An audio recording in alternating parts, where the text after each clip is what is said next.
하나님께 영광을 돌립니다. 오늘 이 본문을 가지고 하나님만이란 제목으로 말씀 받겠습니다.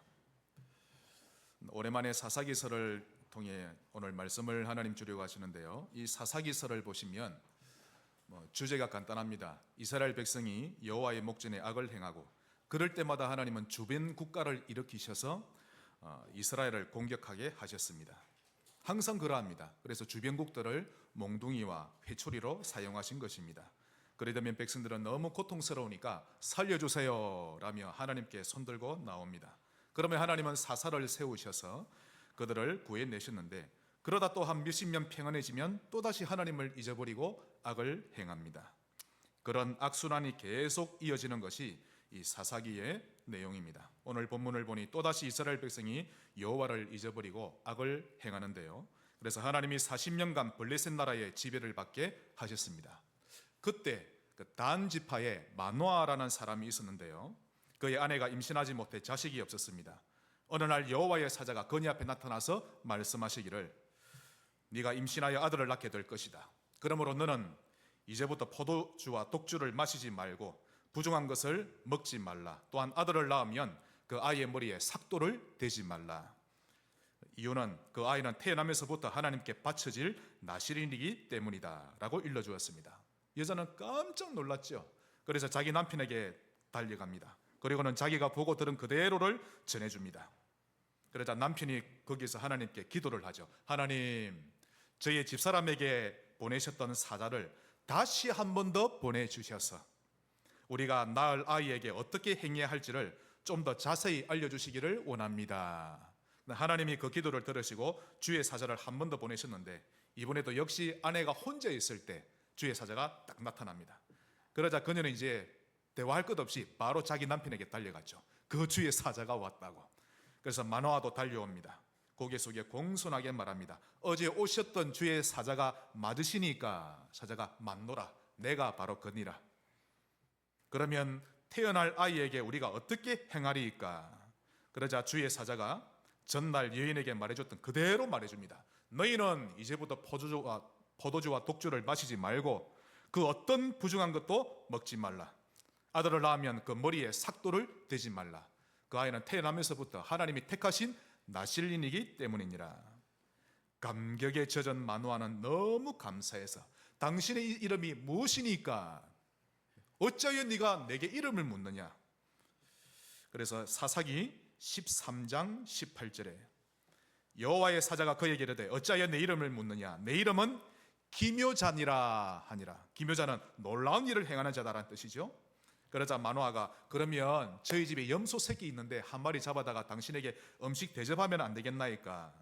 그러자 천사가, 나는 아무 음식도 먹지 않겠노라. 그것을 하나님께 드리는 것이 마땅하니라.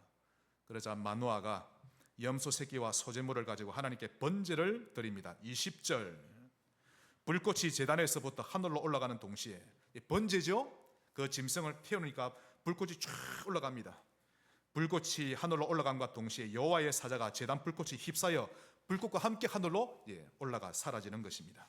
마노아와 그의 아내가 그것을 보고 그들의 얼굴을 땅에 대고 엎드리니라. 이후에 여인은 임신하고 아들을 낳았는데 그 아이가 바로 삼손입니다.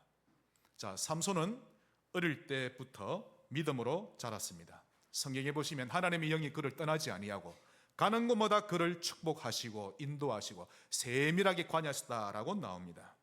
그런데 이제 청년이 되어서 결혼할 나이가 되자 그는 이스라엘 여인과 결혼하려 하지 않고 블레셋 여인과 결혼하려고 합니다.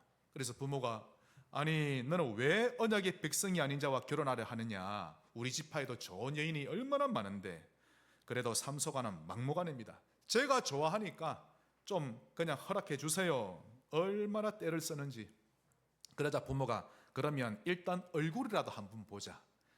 그래서 부모는 그 여자를 보기 위해 딥나로 먼저 올라가고 삼손은 그 뒤에 출발합니다. 자, 삼손이 딥나로 가는 길에 포도원에 이르렀는데요, 가는 길에 거기에 아주 힘센 사자가 삼손을 만납니다. 이 삼손을 잡아먹으려고 포효를 크게 합니다. 어르릉 하죠. 그때 여호와의 신이 얼마나 강하게 삼손에게 임했던지 그의 온몸에 초인적인 힘으로 가득 들어찼던 것입니다. 얼마나 힘이 센 거니까 사자의 입 양쪽을 잡고 그냥 찢어버리는데 몸이 두동강이 나는 거 있죠. 아주 쉽게 그냥 몸을 찢어버립니다. 그리고 나서 한참 있다 가보니까 그 사자의 사체에 수많은 벌과 꿀이 들어있는 거 있죠. 그래서 삼손이 그 꿀을 가져다가 자기 부모님께 갖다 드리면서 그 꿀이 어떻게 생기는지는 이제 말하지를 않았던 것입니다. 자, 삼손이 이제 결혼식을 하게 되었는데요. 그 당시에는 7일 동안 잔치를 벌입니다. 그때의 풍습인데 거기에 친구 30명이 초대를 받아 함께 있었습니다. 그때 삼손이 또 직구전 내기를 합니다. 사사기 14장 12절로 13절. 삼손이 그들에게 이르되 이제 내가 너희에게 수수께끼를 내겠다. 잔치하는 일에 즉 7일 동안 너희가 그것을 풀어 내게 말하면 내가 베옷 30벌 그도 30벌을 내가 너희에게 주겠다. 하지만 너희가 그것을 맞추지 못하면 너희가 내게 베옷 30벌과 그도 30벌을 줄지니라 하니. 제법 큰 돈이 걸린 내기죠. 그러니까 30명의 친구들이 30명의 지혜를 짜내면 맞출 수 있으니까 좋다, 문제 한번 내보라. 삼손이 말하기를 먹는 자에게서 먹는 것이 나오고 강한 자에게서 단 것이 나왔다. 이게 뭔지 맞춰보라. 먹는 자에게서 먹는 것이 나오고 강한 자에게 단 것이 나옵니다. 그것은 얼마 전에 그가 죽였던 사자의 사체에서 얻어낸 꿀을 가리키는 것입니다. 그러니 지구상에서 이 문제를 맞추는 자는 삼손밖에 없죠. 어느 누구도 풀 수 없는 문제였던 것입니다. 잔치가 이제 마지막 날 7일째가 되었습니다. 30명의 친구들은 아무리 지혜를 짜내도 답을 맞출 수 없는 거 있죠. 안절부절하면서 결국 삼손과 결혼하기로 했던 그 여자를 찾아가서 협박합니다. 네가 우리 돈을 갈취하려고 처음부터 네 남자와 짜고 벌인 일이 아니냐. 당장 답을 알아내서 우리에게 알려주지 않으면 너와 너희 아버지의 집을 불살할 것이다.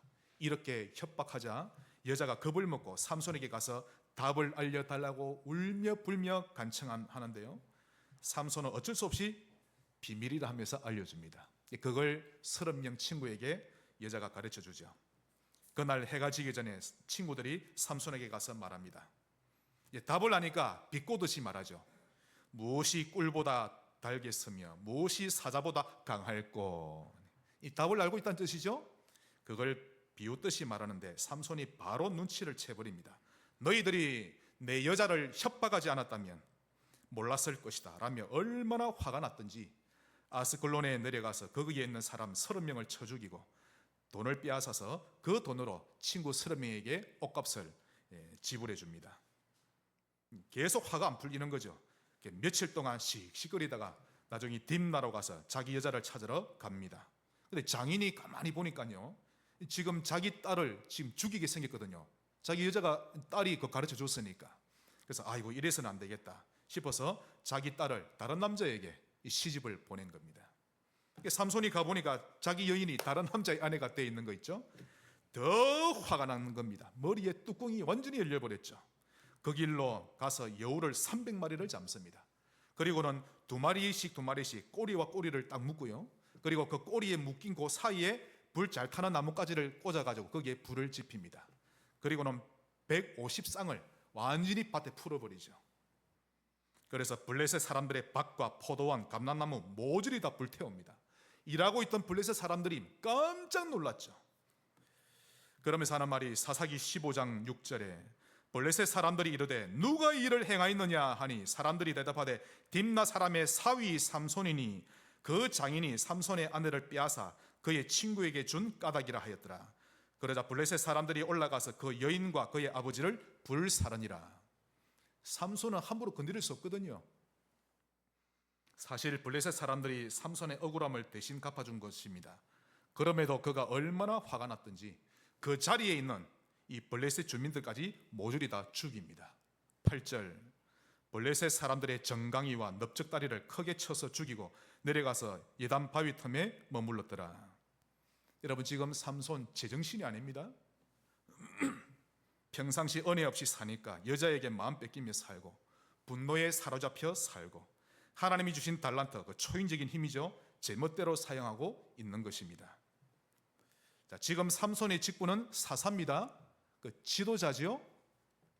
20절 블레셋 사람의 때에 삼손이 이스라엘의 사사로 20년 동안 지냈더라. 여러분, 자기가 나는 사사다라고 해서 세워지는 게 아닙니다. 하나님이 세우셔야 세워지는 거죠.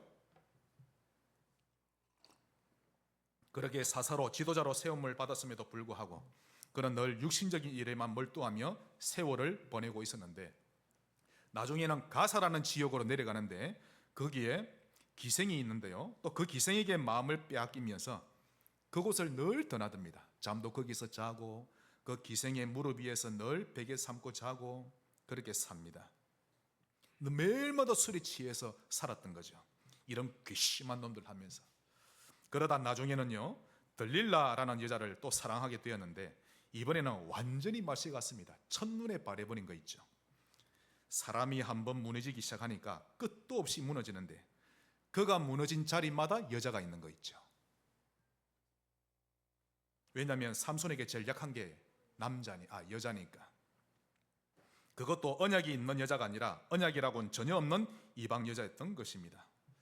자, 그 당시 블레셋 사람들은요, 워낙 삼손에게 많이 당해가지고 어떻게 하면 이 삼손을 죽일 수 있을까 늘 고민하며 이를 갈고 있었는데, 결국 들릴라를 통해서 삼손의 그 힘의 비밀을 알아내기로 결정합니다. 그래서 어느 날 삼손이 없을 때 주민들이 이 들릴라에게 찾아가서 말합니다. 네가 삼손을 꿰어서 그 힘의 원천인지 알아내라. 만일 알아내면 우리가 각자 은 1,100개씩을 너에게 주겠다. 자, 그 찾아간 사람들이 만약에 5명이면 은 1,100개씩 모두 몇 개죠? 5,500개. 찾아간 사람이 10명이면 은 11,000개. 순식간에 갑부가 됩니다. 들릴라가 돈에 완전히 눈멀어 버렸죠. 그래서 삼손을 꿰기 시작합니다. 사사기 16장 6절, 들릴라가 삼손에게 말하되 청하건대 당신의 큰 힘이 무엇으로 말미암아 생기며 어떻게 하면 능히 당신을 결박하여 굴복하게 할 수 있을는지 내게 말하라 하니, 계속 꼬웁니다. 그러자 삼손이 만일 마르지 않은 아주 질긴 새로운 그 활줄 있죠, 활줄 7개로 나를 결박하면 나는 약해질 것이다. 그러자 삼손이 자는 사이에 사람들이 와서 아주 질긴 활줄 7개로 삼손을 묶는데요, 삼손이 눈을 떠보니까 자기 몸에 그 질긴 활줄이 꼬여 있거든요. 성경에 보니까 불에 탄 실을 터뜨리듯이 이렇게 하니까 두두둑 다 터뜨려집니다. 초인적인 힘이죠. 그 모습을 보더니 들릴라가 완전히 토라진 얼굴로 삼손을 쏘아봅니다. 당신이 내게 거짓말을 하더니 나를 희롱한 거 아니냐. 그 삼손이 아니야, 희롱한 거 아니야, 미안해. 그럼 내가 다시 말해줄게. 사실 나는 한 번도 쓰지 않은 새 밧줄로 묶으면 나 약해져. 그래서 또 삼손이 자는 사이에 두꺼운 밧줄로, 이 새 밧줄로 묶었는데요, 또 잠에서 깨보니까 밧줄이 묶여 있거든요. 두꺼운 밧줄로. 이번에는요, 국수 면발 끄듯이 그냥 툭딱 터뜨려집니다. 그때 들릴라가 더 화를 내면서 말합니다. 당신은 정말 나를 사랑하지 않는군. 사실 당신이 나를 진짜 사랑하는지 안 하는지 내가 그 시험해 보려고 이렇게 했던 건데, 보니까 당신은 나를 사랑하지 않는 게 맞다. 삼손이 아니야, 너를 사랑해. 정말 너를 사랑해. 아니야, 정말 나를 사랑하는 게 아니야. 그리고 계속 고민합니다. 이 말해야 되나 말해야 되나. 결국 원천이 어디에 있죠? 머리카락에 있는데, 하나님이 깎지 말했는데. 그러면서 그러면 내가 사실 말해줄게. 사실 내 머리카락 7가닥. 자, 삼손이 머리가 깁니다. 그래서 긴 머리를 7가닥으로 따서 다녔다라고 이야기 나오는데요, 내 머리 7가닥을 배틀에 있는 실과 이렇게 묶어서 놓으면 내게 힘이 없어진다. 지금 점점 자기 힘의 근원이 머리카락 있는 쪽으로 가고 있죠. 마음이 약해지고 있다는 증거입니다. 그러자 또 블레셋 남자들이 삼손이 자는 사이에 그 삼손의 머리카락 조심스럽게 배틀에 있는 실과 이렇게 묶어 놓습니다. 그러다 들릴라가 삼손, 블레셋 사람들이 왔어요. 삼손이 깨는데 일어나니까 배틀째 그 커다란 게 당랑 이렇게 일어나는 거 있죠. 삼손이 그냥 배틀째를 그냥 집어 던집니다. 거기 있는 실도 다 뽑아들 버리고요. 이때 들릴라는 완전히 발광합니다. 당신이 나를 사랑한다는 건 전부 새빨간 거짓말이야. 이제 당신이 무슨 말을 해도 나는 안 믿어. 그러다 삼손이 아니야, 너를 향한 내 마음은 진심이야, 제발 믿어줘. 제 같으면 요절을 낼 긴데. 그러자 들릴라가 그럼 날 사랑한다는 증거를 내놔봐. 못 내놓으면 우리 헤어지자. 아니면 진짜 그 힘의 비밀이 무엇인지 알려주든지. 이렇게 나오자 삼손은 너무 괴로워 죽을 지경에 이르렀다고 성경에 나옵니다. 16절, 날마다 그 말로 그를 재촉하여 쪼르매 삼손의 마음이 번뇌하여 죽을 지경이라. 제 같으면 안 괴로울 건데, 이 세상에 이자가 너밖에 없냐? 저는 정말 그렇게 갈 건데. 그만큼 이 미모가 대단했던 모양입니다. 들릴라가 죽을 지경이 되었죠. 결국 삼손은 그 사실을, 비밀을 드러내고 맙니다. 17절에 삼손이 진심을 드러내어 그에게 이르되 내 머리 위에 삭도를 대지 아니하였나니 이는 내가 모태에서부터 하나님의 나시린이 되었습니다. 만일 내 머리가 밀리면 내 힘이 내게서 떠나고 나는 약해져서 다른 사람과 같으리라 하니라. 지금 그의 영적 상태는 이게 지금 똥인지 된장인지를 구분을 못할 만큼 제정신이 아닌 것입니다. 여러분, 에서가 팥죽 한 그릇에 장자의 명분을 팔았죠? 그거와 똑같은 겁니다. 영적으로 보면 사실 에서도 제정신이 아닌 거죠. 제정신이었다면 어찌 장자의 명분을, 즉 복음의 축복을 죽 한 그릇에 팔 수 있단 말입니까? 성직의 성도 여러분 같으면 복음을 호박죽 한 그릇에 팝니까? 제가 알기로 여러분의 신앙은 그렇게 하지 않습니다. 에서는 제정신이 아니었죠. 복음 모르는 불신자가 아닌 다음에야 절대 그럴 수 없는 것입니다. 그런데 에서는 복음을 쉽게 팔아버렸죠. 그 뭐가 똥이고 뭐가 된장인지를 전혀 구분하지 못하고 있다는 증거입니다. 삼손 역시 안 좋은 영적 상태를 계속 가지고 있다 보니 결국 말해서는 안 되는 비밀을 말하고 말았던 것입니다. 결국 19절, 들릴라가 삼손에게 자기 무릎을 베고 자게 하고 사람을 불러 그의 머리털 7가닥을 밀고 괴롭게 하여 본즉 그의 힘이 없어졌더라. 제가 생각해 보니까요, 그 머리털을 미는 블레셋 사람이 달달달달 떨었을 겁니다. 그냥 깼다 하면 이제 끝장나니까. 그래서 그러나 혹시나 머리카락이 조금이라도 남아있으면 힘이 또 남아있을까 싶어서 최대한 밀어서 깎지 않았을까, 빡빡 깎지 않았을까 싶습니다. 결국 힘을 잃어버린 삼손은 알고 보니 그야말로 아무것도 아닌 거 있죠. 그런 그를 사람들이 붙잡고 데려가서는 그의 두 눈을 뽑아버리고 옥에 끌고 가서 맷돌을 돌리게 하는 완전히 처량한 신세로 만들어 버렸습니다. 노예 중에 노예가 되었죠. 이 소식이 블레셋 전역에 퍼지자 블레셋 사람들이 휘바람을 불며 기뻐합니다. 그러면서 찬양하기를 우리의 신 다곤이 이런 큰 은혜를 베풀어 주셨구나 하면서 다곤을 찬양하는 집회를 열기로 기획을 합니다. 그러면서 그 집회 장소에 삼손을 세워놓고 제주를 부르게 했는데 그 광장에 모인 자들이 3,000명 정도 되었다라고 합니다. 그때 삼손이 기도합니다. 누구에게요? 하나님께. 사실 기도밖에 할 수 있는 게 없었죠. 실로 오랜만에 하는 기도였던 것입니다. 평상시엔 기도하라고 해도 안 하던 그가 비참한 상황이 되니 할 수 있는 것이라고는 하나님을 찾는 것밖에 아무것도 없었던 것입니다. 28절, 삼손이 여호와께 부르짖어 이르되, 이게 키입니다. 이제서야 삼손이 여호와께 부르짖어 이르되 주 여호와여 구함나니 나를 생각하옵소서. 하나님이여 구함나니, 정말 오랜만에 하나님이여 라고 기도하는 것입니다. 이 말을 하나님이 얼마나 듣고 싶으셨는데, 하나님이여 구함나니 이번만 나를 강하게 하사 나의 두 눈을 뺀 블레셋 사람에게 원수를 단번에 갚게 하옵소서 하고, 어려움이 왔을 때 결국 우리에겐 하나님만 남습니다. 지금 삼손의 머릿속에 뭐가 남아있을까요? 돈에 대한 미련이 남아있을까요? 여자에 대한 사랑, 이성에 대한 미련이 남아있을까요? 두 눈까지 뽑히는데 하나님만 딱 남아있는 것입니다. 바라볼 것이 하나님밖에 없는 거 있죠. 그러므로 하나님이 본질인 것입니다. 이것을 알아야 합니다. 모든 것이 영원한 것처럼 보여도 결국 다 사라집니다. 지금 내 삶에 힘이 되어주는 것처럼 보이는 것들도 영원하게 보이지만 결국 다 사라지는 것입니다. 그러므로 결국 오늘 본론 첫 번째로 하나님의 말씀만 남는다. 우리 좌우로 인사합시다. 말씀만 남습니다.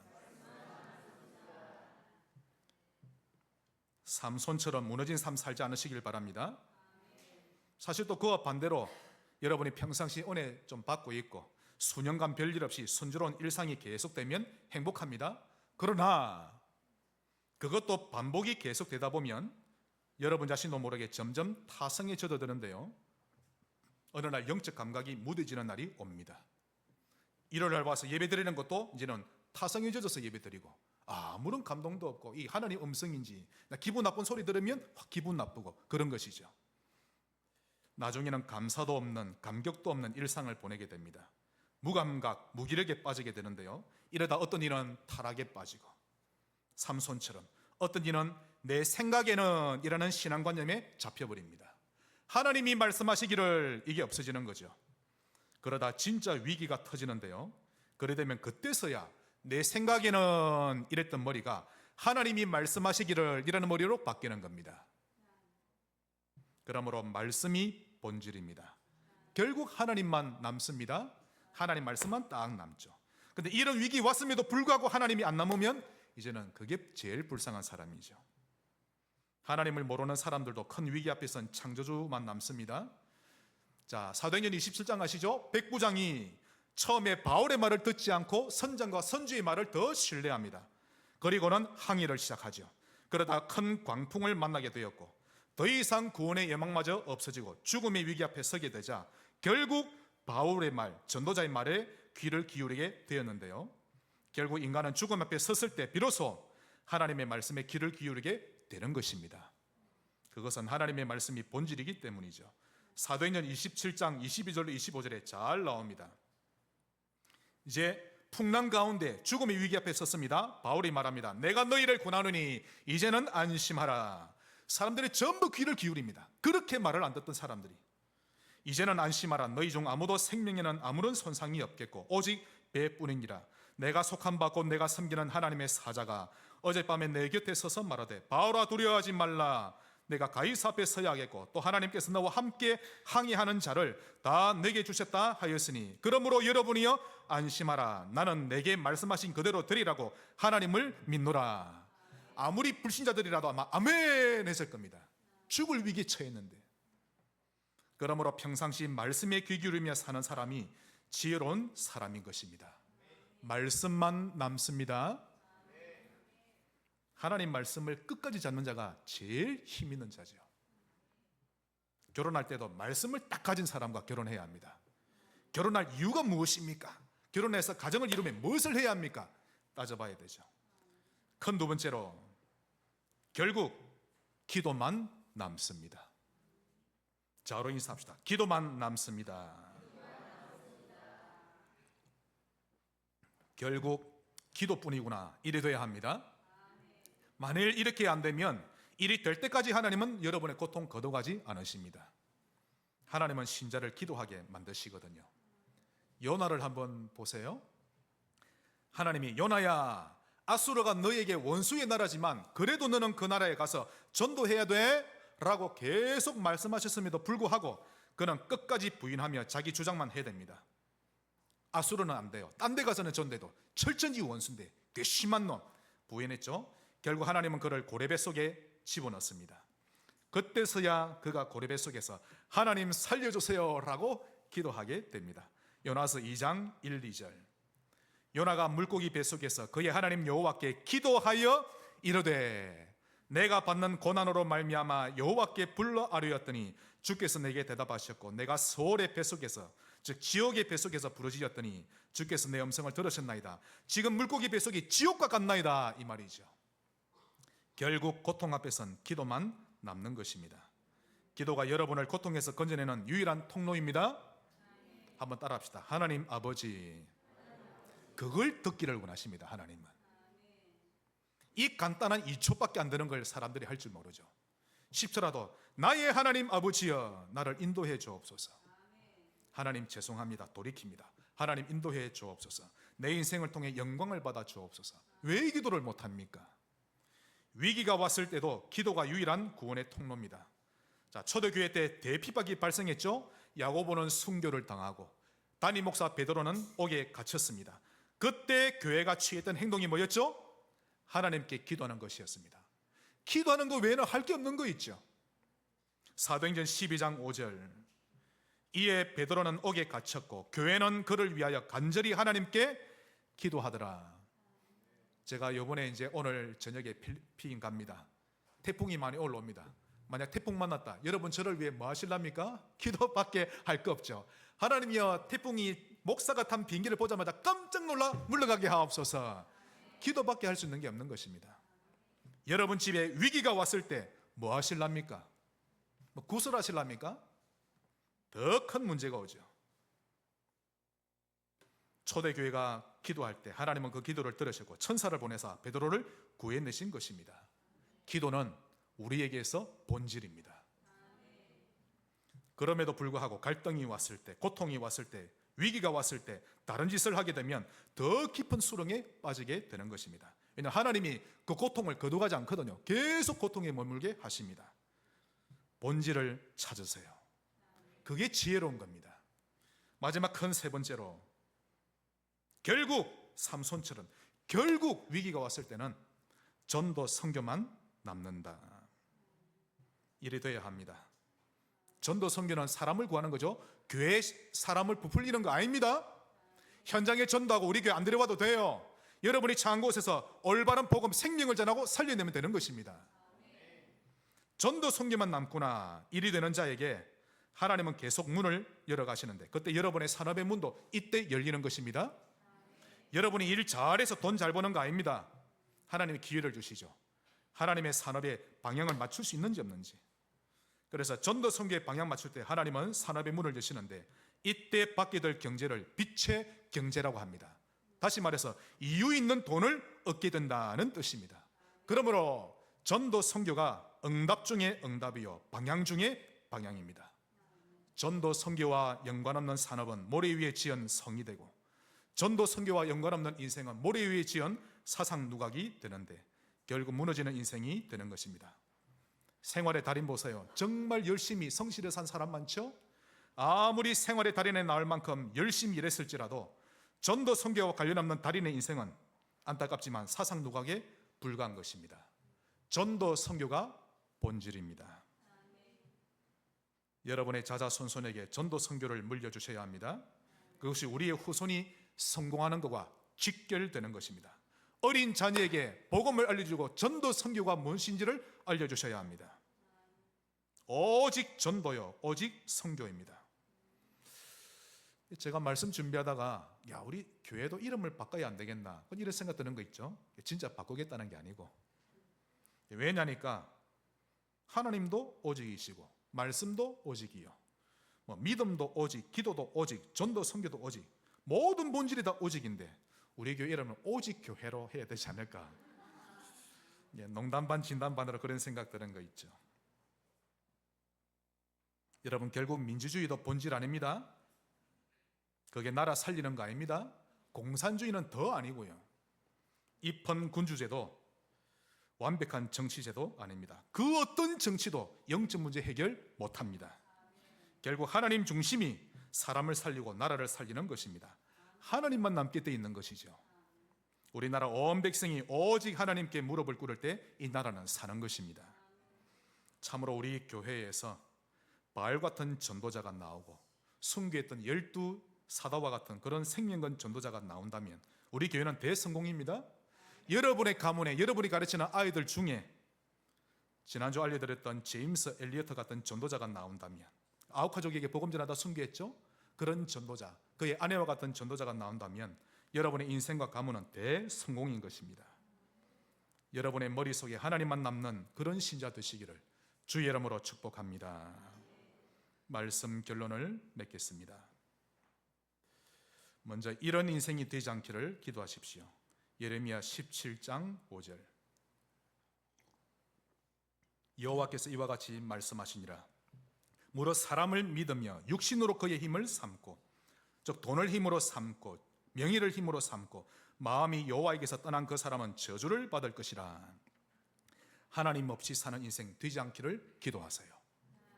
두 번째로, 반대로 이런 인생이 되기를 기도하셔야 합니다. 시편 125편 1절 2절, 여호와를 의지하는 자는 시온산이 흔들리지 아니하고 영원히 그 자리 있음과 같도다. 산들이 예루살렘을 두름과 같이 여호와께서 그의 백성을 지금부터 영원까지 두르시리로다. 지금부터 영원까지 하나님이 여러분의 방어막이 되어주시고 둘러친을 치시는 것입니다. 그러므로 여호와를 의지하는 인생 되시기를 바랍니다. 이 비밀을 누린 자가 있는데요, 그의 고백을 한번 보도록 하겠습니다. 시편 23편 1절에서 6절.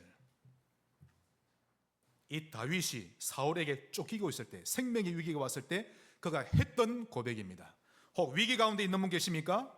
다윗의 비밀을 누리시면 해결될 것입니다. 제가 읽겠습니다. 여호와는 나의 목자시니 내게 부족함이 없으리로다.